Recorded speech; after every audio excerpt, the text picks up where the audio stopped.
Good morning from Rameshwaram. I've been in your waters. So నిన్న night వర్షమే, morning లేచేటప్పుడు కాడి నుంచి ఇప్పటిదాకా వర్షం పడుతూనే ఉంది. ఎప్పుడైతే వర్షం తగ్గిన తర్వాత నేను బైక్ తీసుకొని ధనుష్కోడి చూడడానికని బయలుదేరాను. కెమెరా గేర్ అంతా పట్టుకునే బయలుదేరాను. వర్షం ఆగడం వల్ల మళ్ళీ నేను గోప్రో ఆన్ చేసుకుంటున్నాను. ఇప్పుడు ఇక్కడ నుంచి 16 కిలోమీటర్స్ చూపిస్తుంది నేను ధనుష్కోడి వెళ్ళడానికి. సో చూద్దాం రోడ్ ఎలా ఉంటుందో అండ్ అలాగే వర్షం మళ్ళీ వస్తుందా లేదా ఎండ్ అయిపోతుందా అనేది తెలీదు. మీరు చూస్తున్నారు కదా, వర్షం పడి వాటర్ అంతా డ్రైన్ అవుతుంది. వర్షం ఆల్రెడీ పడి ఆగిపోయింది. సో వాటర్ అంతా డ్రై అయిపోయింది. మ్యాక్సిమం అటువైపు ధనుష్కోడి వైపు వెళ్తున్న సైడ్ అంతా కూడా క్లౌడ్స్ అయితే లేవు, క్లియర్గా ఉంది స్కై. అండ్ రామేశ్వరంలో మాత్రం ఇంకా డార్క్గానే ఉంది. అండ్ ఆల్మోస్ట్ నాకు లెఫ్ట్లో మీకు అంతా కనిపిస్తుంది. ఆల్రెడీ నా లెఫ్ట్లో అంతా కూడా బీచ్ ఉంది. లైక్ బీచ్ కంటే ముందు ఏరు అలా ఉంటుంది కదా, నేను మ్యాప్స్లో చూసాను. వాటర్ ఉంది ఇక్కడ నుంచి కొంచెం ముందుకు వెళ్ళాక 2 సైడ్లు కూడా వాటర్ వచ్చేస్తుంది. సో చూద్దాం. కోదండరామ టెంపుల్. సో ఇక్కడ ఒక చిన్న టెంపుల్ ఉంది, చూస్తున్నారు కదా అక్కడ దూరంగా. దానికి అటువైపు కూడా 2 పక్కల వాటర్ కనిపిస్తుంది మాకైతే. మధ్యలోంచి వే ఉంది. సో లోపలికి వెళ్దాం ఒకసారి. టెంపుల్లోకి అయితే వెళ్ళను, బట్ ఒకసారి మీకు ఈ రోడ్ అనేది చూపిస్తాను ఎలా ఉందని. ఇప్పుడు ఈ రోడ్ ఎలా కనిపిస్తుందో, సో ఆ రోడ్ నుంచి కట్ అయ్యాను కదా బ్యాక్ సైడ్ రోడ్. ఆ రోడ్డుకి 2 వైపులా కూడా వాటర్ వస్తుంది కొంచెం ముందుకు వెళ్ళిన తర్వాత. ప్లస్ తరగైతే రైట్ సైడ్లో కొంచెం శాండ్ నేల ఉంది. ఈ వ్యూ ఇంకొంచెం బెటర్గా ఉండడం కోసం మీకు నేను 360 కెమెరాతో రికార్డ్ చేసిన వీడియో అప్లోడ్ చేస్తాను. సో ప్రస్తుతానికి అయితే నాకు ఇదిగోండి 360 కెమెరా. ఈ కెమెరాని నా బైక్లో బ్యాక్ సైడ్ ఫిక్స్ చేసి మీకు ఆ వీడియో ఫుటేజ్ ఇక్కడ అప్లోడ్ చేస్తాను. చూడండి, చాలా బెటర్గా ఉంటుంది వ్యూ అనేది.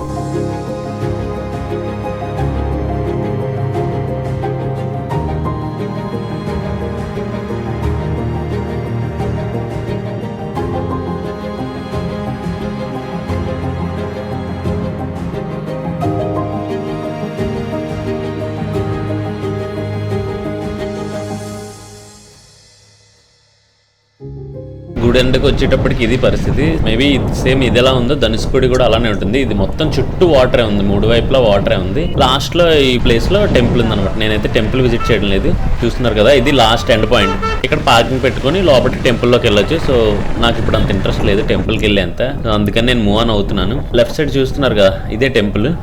మీరెవరైనా ఇంట్రెస్ట్ ఉంటే విజిట్ చేయొచ్చు. మీ దగ్గర టైం అండ్ ఇంట్రెస్ట్ 2 ఉంటే విజిట్ చేయొచ్చు. నాకు అంత ఇంట్రెస్ట్ లేక నేను విజిట్ చేయడం లేదు. చూస్తున్నారు కదా టెంపుల్. సో టూరిస్టులు వస్తున్నారు, బట్ ధనుష్కోడిలో చాలా ఎక్కువ మంది ఉంటారు. సో ఈ రోడ్ అయితే మీరు వెళ్ళేటప్పుడు చూసారు కదా, అందుకే స్కిప్ చేశాను. మనం అయితే రైట్ నుండి వచ్చాం. మళ్ళీ ఇప్పుడు మనం లెఫ్ట్కి వెళ్ళిపోదాం ధనుష్కోడి.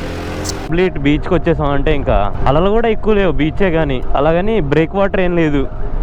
చూడండి, ప్లేన్ గా ఉంది సముద్రం అంతా. సో ధనుష్కోడికి దగ్గర అవుతున్నట్టు అన్నాం. లైట్ హౌస్ ఉంది, లైట్ హౌస్. బీచ్ చాలా బాగుంది, అసలు కెరటాలే లేవు అసలు బీచ్ లో. టు ధనుష్కోడి. ఇక్కడ ఒక లైట్ హౌస్ ఉంది.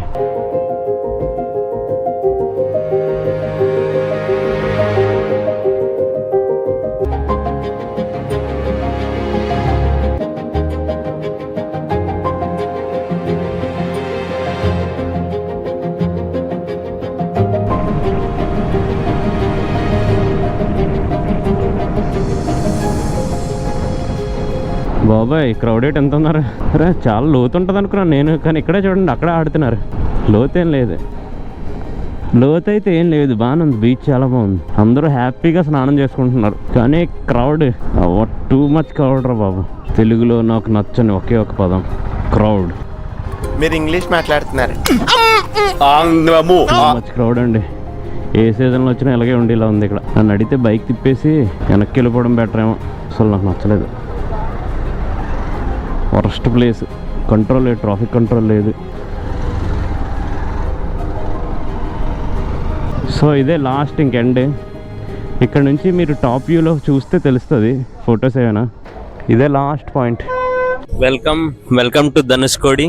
చూస్తున్నారు ఇక్కడ క్రౌడ్ అంత ఉందో. మార్నింగ్ అయితే వర్షం, అసలు నేను ఇంకా రాలేనేమో అనుకున్నాను, బట్ అంత పెద్ద వర్షం కూడా ఆగిపోయింది.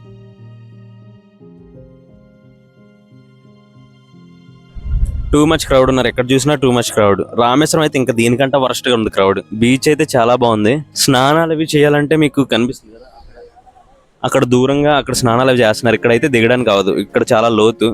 అండ్ అలాగే బ్రేక్ వాటర్ కోసం ఇక్కడ రాళ్ళని పెట్టారు టూరిస్టుల కోసం. చూడండి, ఇది టాప్ వ్యూ. డెడ్ ఎండ్ అన్నాను కదా, ఇక్కడ ఇలాగా బైక్స్ అన్ని ఇక్కడికి వచ్చిన తర్వాత ఇగండి ఇలా యూటర్న్ తిరిగి మళ్ళీ మనం మూవ్ ఆన్ అయిపోవడమే. రైట్, మనం వచ్చిన దారి అది. జనాలు వస్తున్నారు కదా, అది మనం వచ్చిన దారి. ఎంజాయ్ లైఫ్ ఎవ్రీ మినిట్, అంతే ఇంకా. సో మళ్ళీ మనం రిటర్న్ స్టార్ట్ అయిపోదాం. మనం ఎంత లేట్ చేస్తే అంత వర్షానికి దొరికే ఛాన్స్ ఉంటుంది. యూటర్న్ కొట్టాల్సిన టైం వచ్చింది. ఇదిగోండి, ఇది ధనుష్కోడి. అయిపోయింది ధనుష్కోడి టర్న్. క్రౌడ్ అయితే మాత్రం టూ మచ్ ఉన్నారు. మరి ఏ సీజన్లోనే ఇలాగ ఉంటారా లేదా ఓన్లీ ఈ సీజన్లోనే ఇలా ఉన్నారో తెలియదు. ఇంత క్రౌడ్ ఉంటే చిరాకు వచ్చేస్తుంది. అన్నిటికంటే ఇంపార్టెంట్ స్నానాలు అవన్నీ ఇక్కడ నుంచి చేస్తున్నారు. కావాలంటే చేసుకోవచ్చు. ఇటువైపు లేదు, ఇటువైపు బాగా హై ఉంది వాటర్. బాగా కట్టారు కదా సముద్రం మధ్యలోంచి.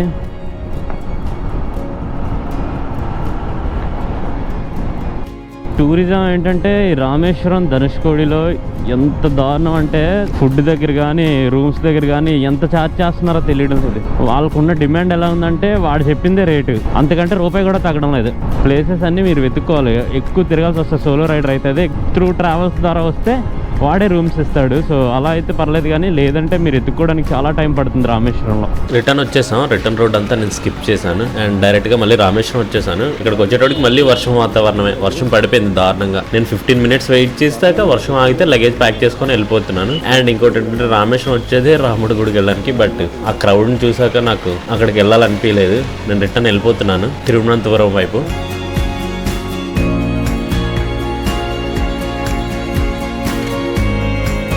రామేశ్వరం నుంచి ఈ రోజు నేను తిరువనంతపురానికి అయితే బయలుదేరిపోయాను. ఈ రోజు మనం కేరళకి అయితే వెళ్ళిపోతాం. ఇంకొకటి ఏంటంటే ఇక్కడికి వచ్చేటప్పటికి వర్షం అయితే లేదు. రామేశ్వరంలో బయలుదేరేటప్పుడు వర్షం ఉంది, కానీ ఇక్కడ వర్షం చాలా తక్కువ పడింది. ముందుకెళ్ళే కొద్ది ఎలా ఉంటుందో చూద్దాం ఈ రోజు. అలాగే నిన్న బ్రిడ్జ్కి ఇటువైపు నుంచి వెళ్ళేటప్పుడు మీరు ఇది చూడలేదు, నేను ఇంట్రెస్ట్ చూపించలేదు. ఇప్పుడు మనం జస్ట్ ఇప్పుడే పంబన్ బ్రిడ్జ్ దిగాం. రోడ్ బ్రిడ్జ్ ఉంది కదా పంబన్ వెళ్ళేది, ఆ బ్రిడ్జ్ ఇప్పుడే దిగాం. సో వెళ్ళేటప్పుడు ముందు రోడ్డు కట్టు ఇటువైపుగా ఉండే వ్యూ మీకు చూపిద్దామని కెమెరా ఆన్ చేశాను. నేను అటువైపు నుంచి వచ్చాను స్ట్రైట్ గానా. బట్ ఇప్పుడు గూగుల్ మ్యాప్స్ అయితే ఈ లెఫ్ట్ చూపిస్తుంది, విలేజెస్ లో తీసుకెళ్తుంది. ఒక 26 kilometers ఏమో ఈ రోడ్ లోనే వెళ్ళమని చెప్తుంది. దారిలో ఒక దగ్గర ఆగని చూడండి, మొత్తం కలువ పువ్వులు. ఒక టెంపుల్ పక్కనే కొలను నిండా కలువ పువ్వులు. మధ్యాహ్నం 12:30 అయింది. క్లైమేట్ మాత్రం సూపర్గా ఉంది. మధ్యలో వర్షం పడడం వల్ల నేనేం రికార్డ్ చేయడానికి కావలేదు. చూస్తున్నారు కదా వర్షం ఎలా పడిందో, పెద్ద వర్షం పడింది. కెమెరా అన్ని లోపల ప్యాక్ చేసేసాను. పొలాల మధ్యలో విండ్ మిల్స్ చూస్తాం. చిన్నప్పుడు ఇప్పుడు టీవీలో చూడడం విండ్ మిల్స్. కొంచెం ముందుకు వెళ్ళిన తర్వాత వీడియో వస్తే తీస్తాను. ఇది మనం బాగా దగ్గరగా ఉన్నది. పైనుంచి నెమళ్ళు అరుస్తున్నాయి అక్కడ వెనకతల. వీడియో తీసినప్పుడు ఒక్కటే అరలేదు, ఇప్పుడు దాకా అరిచింది.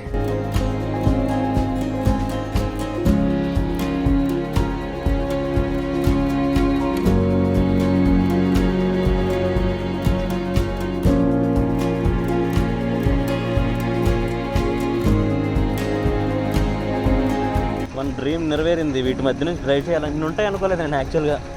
వీటి మధ్య నుంచి డ్రైవ్ చేయాలనుకున్నాను. అటు విండ్ మిల్స్ ఇటు విండ్ మిల్స్ మధ్య నుంచి డ్రైవ్ చేయాలనుకున్నాను. సో ఈరోజు నెరవేరింది dream. Welcome guys, welcome to Kanyakumari highway. ఈ హైవే ఏంటంటే కన్యాకుమారి నుండి అటు కాశ్మీర్ వరకు కలిపి ఉంటుంది. మన ఇండియాలోనే బిగ్గెస్ట్ హైవే ఇది. సో దేశం సెంటర్లోంచి వెళ్తుంది మనకి హైవే. నేనైతే ఇలా వచ్చాను, ఇలా వచ్చి హైవేలో మెర్జ్ అవుతున్నాను. Let's go.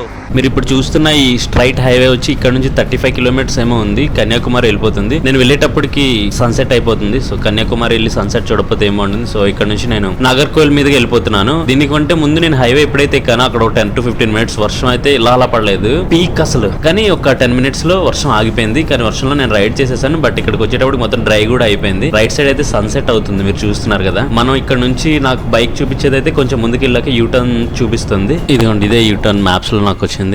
యూటర్న్ తిరగగానే మళ్ళీ నాకు ఇక్కడ ఒక లెఫ్ట్ తిరిగితే నాగర్కోయిల్ మీదుగా నేను తిరువనంతపురం చేరుకోవచ్చు. ఈ లెఫ్ట్ లో అండ్ రైట్ లో విండ్ మిల్స్ ఎక్కువ కనిపిస్తున్నాయా? ఇవి నేను మధ్యాహ్నం నుంచి ఇవే చూస్తూ ఉన్నాను. ఇంకొక విషయం ఏంటంటే ఇవన్నీ కూడా సుజలాన్ గ్రీన్ ఎనర్జీ అండ్ ఇంకొక company some green okay and some company ఏదో ఉంది. సో ఇన్వెస్ట్మెంట్స్ ఇక్కడ అంతా కూడా తమిళనాడు మొత్తం ఇవే ఉన్నాయి.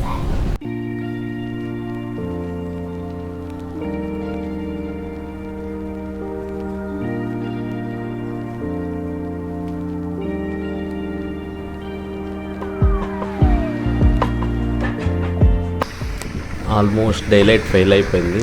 నాగర్కోయిల్ మీదుగా తిరువనంతపురంలోకి చేరుకుంటాను. సో కేరళలోకి ఎంటర్ అవగానే నేను మీకు ఇన్ఫామ్ చేస్తాను. ఆల్మోస్ట్ నా గోపో బ్యాటరీస్ కూడా డ్రైన్ అయిపోయాయి. Welcome to Kerala. చూస్తున్నారా ఇక్కడ ఏదో ఫంక్షన్ అవుతుంది. 2 కొబ్బరి చెట్లు. అంత కూలింగ్ ఏం లేదు, టెంపరేచర్స్ అయితే వేడిగానే ఉన్నాయి. బట్ చిన్న కేరళలోకి వచ్చిన వైబ్ అయితే వచ్చింది చూస్తుంటే. ఇక్కడ నుంచి ఇప్పుడు నేను దిగిందంతా హిల్ టైప్ లోంచి దిగాను. ఇది తమిళనాడు కేరళ బోర్డర్ అనమాట. ఈ నాగర్కోయిల్ అనేది, నాగర్కోయిల్ దాటిన తర్వాత ఆల్మోస్ట్ నేను నాగర్కోయిల్ దాటాక ఒక 15 to 20 కిలోమీటర్స్ ఏమో వచ్చినట్టున్నాను. ఇంకా చాలా దూరం వెళ్ళాలి నేను. ఆల్మోస్ట్ వెళ్ళేటప్పటికి 9:30 అయిపోవచ్చు. నా గోప్రో బ్యాటరీస్ కూడా అయిపోయి. So please do subscribe, like, share, అలాగే కామెంట్ చేయడం మాత్రం మర్చిపోకండి. ఎన్ని అప్డేట్స్ ఉంటే నేను మీకు మళ్ళీ ఇన్ఫార్మ్ చేస్తాను. Thank you, thanks for watching.